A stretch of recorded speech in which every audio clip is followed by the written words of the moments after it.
বন্ধুরা, আমরা এখন যে গলিটায় আছি এটা হচ্ছে সুরাটের সব থেকে বড় চাঁদি বা রূপোর মার্কেট। আর এখানে যত দোকান দেখতে পাচ্ছ দুপাশে, এগুলো সব রূপোর চেন। কেউ বল বিক্রি করে, কেউ রূপোর গহনা বিক্রি করে। মানে প্রতিটা দোকানে এখানে রূপোর কেনা বেচা হয়, সোনার না। দেখতে পাচ্ছেন আমার পিছনে রয়েছে মুরলি সিলভার। এবং এখানে যতগুলো দেখছো আশাপুরা, চারিদিকে দুদিকে দোতলা পর্যন্ত যতগুলো দোকান দেখছো, এটা হচ্ছে শুধুমাত্র চাঁদির, রূপার গহনা এবং রূপার যে কোনো জিনিস, মঙ্গলসূত্র থেকে চালু করে বল নিলে বল, তার নিলে তার, চেন নিলে চেন, A to Z এখানে পাওয়া যায়। এটা হলো ভাগলের 4 রাস্তা থেকে গোপীপুরার দিকে যেতে, যে মেন রোডের পাশে যে সরু গলিটা, সরু রাস্তাটা, ওটা হচ্ছে, এটাকে বলা হয় নবপুরা। দেখতে পাচ্ছেন বুন্ডেলবাদ। এইগুলো যত দোকান দেখছেন সবগুলো, সব কটা জুয়েলারি এবং চাঁদির সমস্ত রকমের সামান এখানে পাওয়া যায়।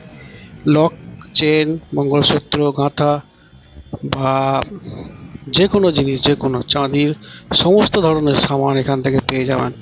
আর জুয়েলারি তো বটেই, এবং সেগুলো নিত্য নতুন এবং এবং আধুনিক ডিজাইন, খুবই চমকপ্রদ ডিজাইনও রয়েছে।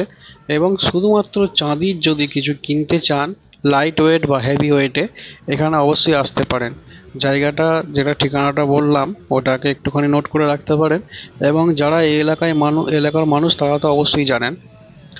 আর আশেপাশে যে কত দোকান আছে আপনারা গুণে শেষ করতে পারবেন না। দেখছেন যতগুলো আছে সব জুয়েলার্স, সব জুয়েলার্স। কিছু দোকান আছে যেগুলো চাঁদির নানা রকমের আনুষঙ্গিক সামান বিক্রি করে। আর কিছু শোরুম আছে যেগুলো গহনা বিক্রি করে। তাহলে অবশ্যই চাঁদি কেনার দরকার পড়লে এই জায়গাটিতে আসতে পারেন।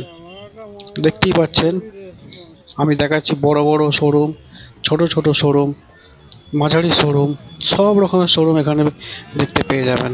আর যদি মনে করেন থাকেন যে শোরুম বা দোকান তো সব জায়গাতেই রয়েছে, অলিতে গলিতে রয়েছে, তাহলে এখানে কেন আসবো? কারণ এখানকার মতো রেট আপনি সারা সুরাটে খুঁজলে কোথাও পাবেন না। কেননা এখানে হোলসেল রেটে সমস্ত জিনিস বিক্রি হয়। হোলসেল রেটে সমস্ত জিনিস বিক্রি হয়।